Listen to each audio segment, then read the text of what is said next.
कौन है वो इंपॉर्टेंट टॉपिक जो हमारे एग्जाम में पूछे जाते हैं? ये हमारी सरदर्दी बनी पड़ी है। जितने भी टॉपिक आज मैं आपको बताने वाला हूं, ये सारे के सारे बोर्ड एग्जाम में आने वाले हैं। विलेन हमारे इस एनसीईआरटी के अकॉर्डिंग 8 मार्क्स का पूछा जाता है।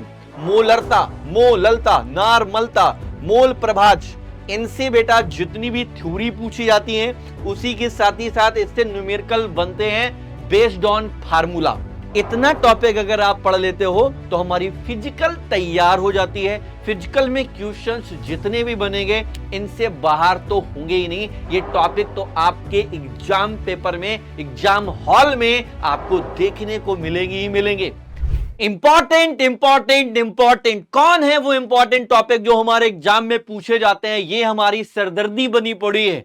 सर एग्जाम में ऐसे कौन से केमिस्ट्री में टॉपिक हैं जो हर बार हमें एग्जाम में देखने को मिलते हैं, और हम कौन से टॉपिक को पढ़ें, कौन से टॉपिक को ना पढ़ें? तो ये बहुत ज्यादा हमें प्रॉब्लम आ रही है। तो मैं आपका हर्ष सर, आपका केजीएफ सर, आपका बड़ा भाई, आपका ट्यूटर, तो आज मैं आप लोगों को पढ़ाने वाला हूं, बताने वाला हूं, दिखाने वाला हूं कि जो एग्जाम में क्वेश्चंस आते हैं, हर बार पूछे जाते हैं। आज लगातार, आज से आप 5 से 7 साल, 10 साल पुराना पेपर उठा के देख लीजिए। जितने भी टॉपिक आज मैं आपको बताने वाला हूं, ये सारे के सारे बोर्ड एग्जाम में आने वाले हैं। रिपीटेड क्वेश्चंस हैं। अगर आप इतना तैयार करके जाते हो, अगर आपने कुछ भी नहीं पढ़ा होगा, अगर इतने टॉपिक ही तैयार कर लेते हो तो बहुत अच्छे मार्क्स आ जाएंगे। तो चलिए देर किस बात का, शुरुआत करते हैं आज के पिटारे में। आपका क्या क्या वो टॉपिक है, हमें एक्साइटमेंट हो रही होगी। सर इंपॉर्टेंट टॉपिक बता रहे हैं तो इंपॉर्टेंट बता ही दीजिए, वो खजाना है दे ही दीजिए, जिससे हमें सारी की सारी वो गुप्त बातें, एग्जामिनर की बातें पता चल जाएं। तो आइए शुरू करते हैं। पहली बात, पहली सारी की सारी क्या बातें हो सकती है? सर आपको पता होगा कि आप 2026 में आप अपने एग्जाम देने वाले हैं, और इस एग्जाम में हर वो इंपॉर्टेंट, हर वो टॉपिक, हर वो क्वेश्चंस मैंने आपको बताने की कोशिश की है। सर शुरुआत करते हैं पहले चैप्टर फिजिकल से, जो कि विलेन है। विलेन हमारे इस एनसीईआरटी के अकॉर्डिंग 8 मार्क्स का पूछा जाता है, जिसमें कि हमारे पास मोलरता, मोललता, नारमलता, मोल प्रभाज, इनसे बेटा जितनी भी थ्योरी पूछी जाती है उसी के साथ ही साथ इससे न्यूमेरिकल बनते हैं बेस्ड ऑन फार्मूला। राउल्ट का नियम, हेनरी का नियम, ये तो डेफिनेशन पूछी जाती हैं। इनके बेस्ड न्यूमेरिकल भी देखने को एग्जाम में मिलते हैं। बहुत बढ़िया। आगे देखते हैं अणुसंख्य गुणधर्म। जो अणुसंख्य गुणधर्म होते हैं, ये इनसे हर बार क्वेश्चन, अगर एग्जाम में बिलियन चैप्टर से इनसे क्वेश्चन नहीं बन रहा है भाई, तो ये सोच लो पेपर ही रद्दी था। इसका मतलब हर बार पूछा जाता है। एक सेट में आपके यूपी के 7 सेट में से हर सेट में मैक्सिमम क्वेश्चन मिलता है। मतलब ये तो मान ही लो एक न एक पेपर में तो हर 100% हाँ पूछा ही जाता है सर, है ना? पूछा ही जाता है। ठीक है ना भाई? पूछा ही जाता है। सारा का सारा मामला एकदम सेट है ना? बहुत बढ़िया। जैसे हमारे पास है वाष्प दाब का अपेक्षिक अवनमन, सर क्वथनांक में उन्नयन, हिमांक में उन्नयन, परासरण दाब, और उसी के साथ ही साथ व्युत्क्रम परासरण एग्जाम में ही पूछा जाता है। सर इतना तैयार कर लिया, बिलियन चैप्टर एकदम मक्खन है।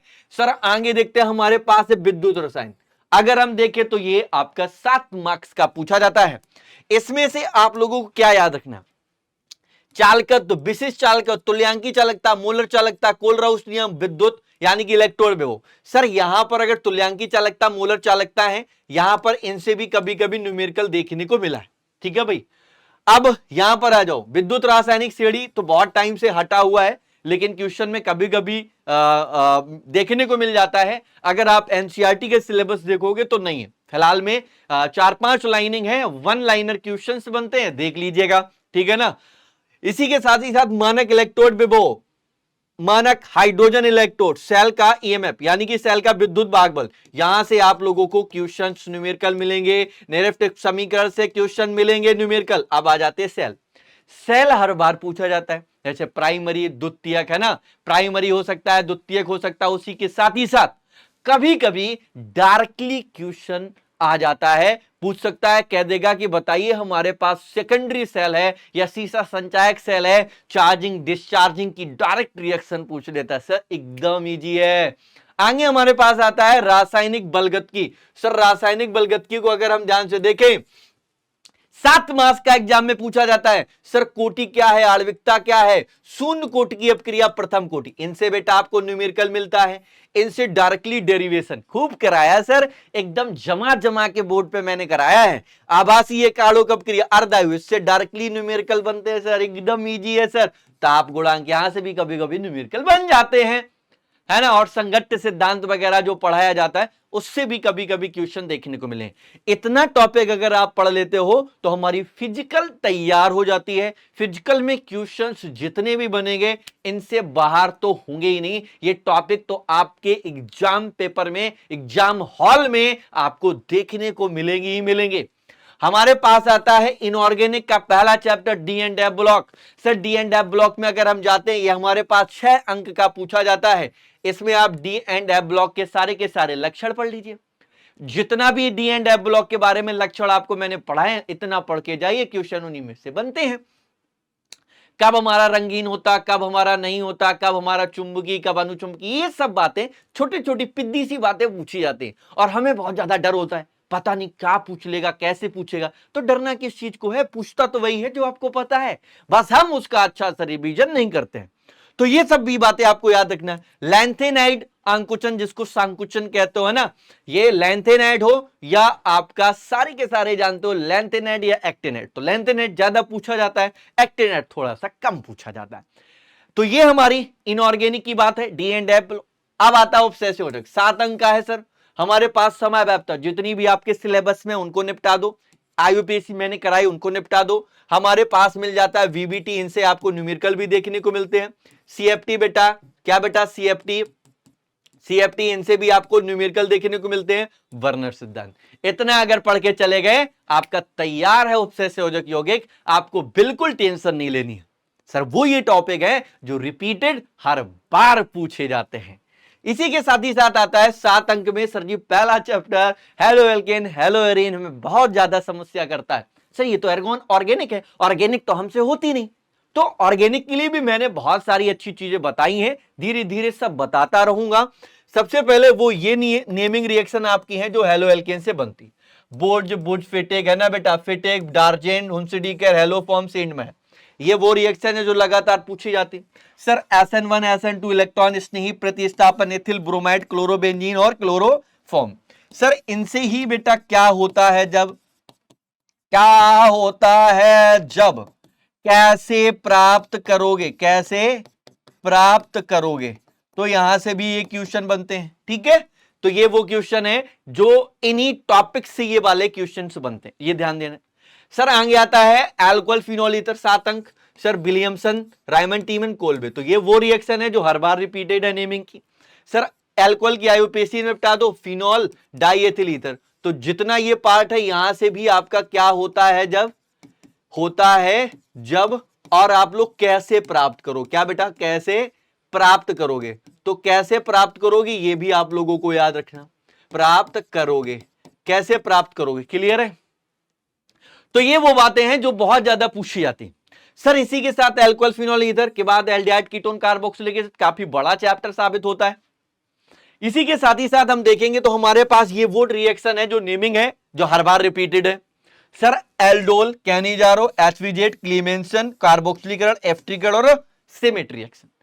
अगर इतना पढ़ लेते हो तो नेमिंग रिएक्शन इनमें तो हर बार पसंद है सर। अगर हम देखते हैं फॉर्मल्डिहाइड, एफ्टल्डिहाइड, एसीटोन, फॉर्मिक एसिड, बेटा इतने टॉपिक के साथ ही साथ डायरेक्टली पूछ सकता है कि बताइए कि हमारा जो एसीटोन है बनाने की विधि बता दीजिए तथा उनके 4 समीकरण लिख दीजिए, रासायनिक समीकरण दे देगा, कुछ भी पूछ ले। सर अगर ये टॉपिक आपको अच्छे से आते हैं तो क्या होता है जब और कैसे प्राप्त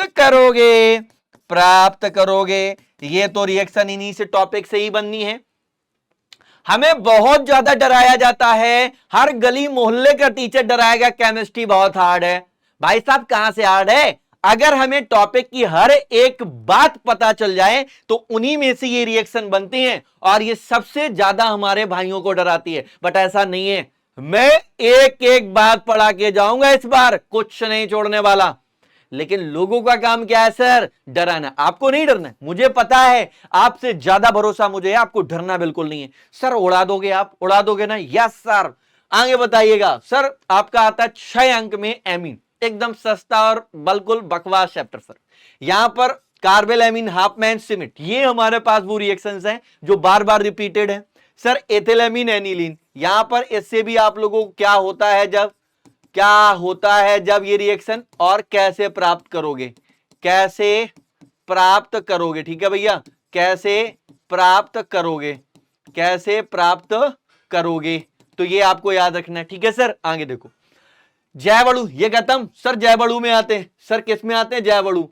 जैवड़ु में देखते हैं बेटा 7 अंक, ग्लूकोज, फ्रक्टोज, हार्मोन, ज्यूटेरॉन। देखो ग्लूकोज फ्रक्टोज के बेटा इनके आप लोग गुण पढ़ लो, संरचना देख लो। क्या बेटा? संरचना पढ़ लो। ये तो आप लोगों को गुण, संरचना ये सब पता होना चाहिए, गुण भी पता होना चाहिए, संरचना भी पता होना चाहिए। इसी के साथ पेप्टाइड बंध, विटामिन, प्रोटीन का विकृतिकरण, ये हर बार एग्जाम में दे ही देता है। क्लियर है भाई? सारा सिलेबस का डिस्कशन हो गया। अब हमारे पास एक मन में और सवाल, हमारे पास वो कौन सी नेमिंग रिएक्शन होंगी जिनको हम बार बार पढ़ते हैं, भूल जाते हैं? कौन कौन पढ़े, कौन कौन ना पढ़े? ऐसी कौन सी नेमिंग रिएक्शन है जो एग्जाम में हर बार मिलती है? अगर हम देख लेंगे काम हो जाएगा। सर याद कर लो, ये एग्जाम में आने वाली मोस्ट इंपॉर्टेंट नेमिंग रिएक्शन होगी जो आपको 2026 में देखने को मिलेंगी। ये ओपन चैलेंज है गुरु हमारा।